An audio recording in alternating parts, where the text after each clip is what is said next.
Good afternoon, and thank you for joining us for this 13 Plus FastCast. I'm Mary Coleman. Here's a look at some of your news headlines this afternoon. We want to begin on our website, where an Oro Valley man is under arrest on child pornography charges. Michael Contreras is in jail on 11 counts of sexual exploitation of a minor, and more charges could be coming. Oro Valley police arrested him yesterday after serving a search warrant on his home. Police say they got help from a Tucson police canine officer that is trained to sniff out electronic storage devices. And law enforcement agencies are warning about the potential safety concerns with a new iPhone feature. The latest update includes an easy way to transfer contact information by just holding two phones right on top of each other. Madison McNamee explains why parents may want to pay attention to this. Apple rolling out its latest operating system update, iOS 17, with a new feature, Name Drop. Bringing devices together. At face value, it seems like an easy way to share a phone number or address. Just hold the top ends of phones together. Without their permission, so to speak, the update was made and the name drop is toggled on for all iPhone users, and maybe that was a mistake. But Lentz, a safety expert and former police officer, says the risk does not keep him up at night. The feature does ask for consent before receiving and sharing a contact card, though canceling a request is not as simple as it may seem. It can be confusing, and as a parent, I would go into my settings. It's very easy to do on any iPhone device or Apple device. You go to Settings, you go to General, you go to AirDrop, and then you toggle off name drop or data sharing for that device. The safety issue here is really around kids. Prince George Police putting out this message. We are mainly concerned for the safety of your children who may not exercise the degree of care and caution that an adult would. It's a new push to bring awareness for parents whose children have iPhones. Whether it's Facebook or Instagram or any other of these social media apps, and they're constantly changing your permissions. And if you don't read them carefully, and very few people do, it opens up other gateways that are And Tucson police say they've gotten a serial robbery suspect off the streets. Officers arrested Jabari Finley in connection with several holdups on the east side. They say they picked him up at a Fry's near Golf Links and Wilmot, where he was a suspect in a robbery just days before. Police have released video from some of those robberies back in October. In this one, you can see a man threatening a convenience store clerk before he jumps over the counter and starts taking cigarettes. And in this video here, you see him jumping over the counter at another store. And we don't have any reports of people being injured in these instances, but Finley's bond is set at $50,000. And the military is releasing few details about the deadly crash of an Air Force Osprey off the coast of Japan. At least one of the 8 crew members died. They were on a training mission at the time. The conditions of the 7 others hasn't been released, and the cause of the crash is still under investigation. Ospreys take off and land like helicopters, but they can rotate their propellers to fly like planes. They have had a number of accidents in the past, including one in Marana of 2000.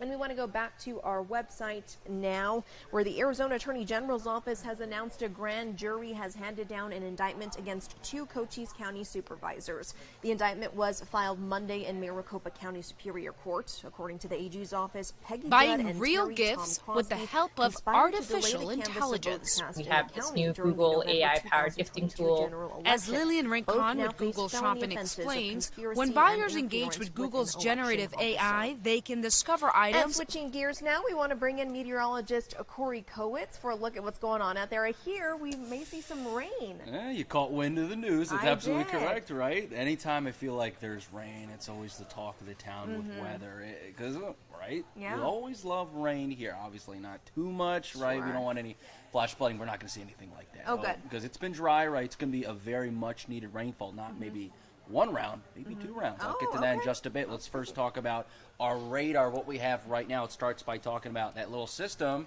which is right off the coast of California, delivering some coastal rain to coastal California, and that rain and that system is going to be moving to our neck of the woods and instead going to be giving us some rain and higher elevation snow tonight through tomorrow morning. This is a radar projection at around 3 a.m. tonight, and at around 10 a.m. it starts to move off and so that rain starts to taper off and move a bit to the east. And then we have a little bit of a lull with maybe some lingering showers and higher elevation flurries to our north, but mostly dry by the time tomorrow evening rolls around. Then we could see another system look to dump right down to the south, right on the first system's heels tomorrow night into Friday. This is a radar projection at around 11 o'clock tomorrow night through tomorrow or through Friday midday. And again, this could be another high elevation snow event, and then moves the other way by the time later in the day Friday rolls around. Rainfall amounts is what we can look at with that first round of rain tomorrow night through tonight through tomorrow morning. We could see on the order of a tenth of an inch and maybe a quarter of an inch to the north and east. And then if you add on top of that next round of rain, then we could be looking at some spots seeing a quarter of an inch, maybe a half an inch for areas to the north where you see that blue. And like you saw that blue in the radar, yeah, that means snow.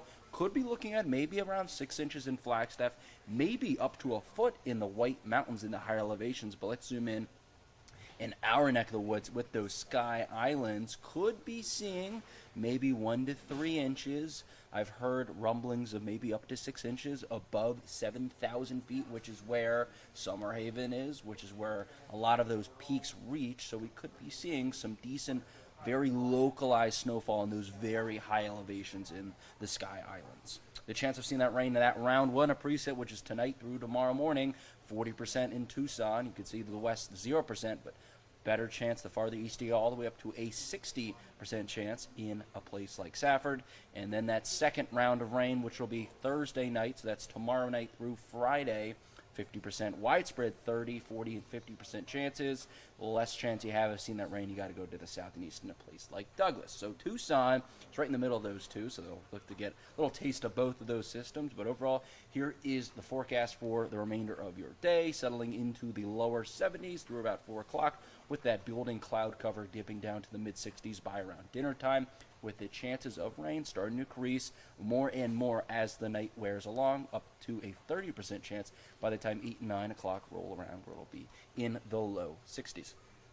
Here's what the rest of your 7-day looks like, right, with that system coming through, really cooling us down to the low to mid 60s. Then, as things dry out, looking a little bit further ahead to next week, you can see those temperatures do jump up nicely to the upper 70s and clear skies. So I'll tell you what, right? Cooler and rainy, right? We like to cool sometimes. At least I like to cool in the fall. Oh, yeah. Come with that with rain, and then after that, a nice pattern in terms of the fact that it's going to be sunny and warm as well. So kind of like mixing and matching different things we like about the weather in half there with that 7 day. There you go. Yeah, whatever you like, it's in your forecast this week, it seems. Exactly. Perfect. Thank you, Corey. Thank you.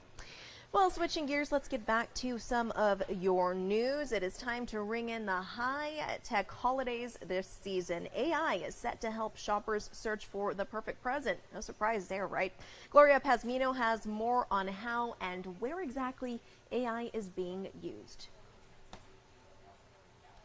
Buying real gifts with the help of artificial intelligence. We have this new Google AI-powered gifting tool.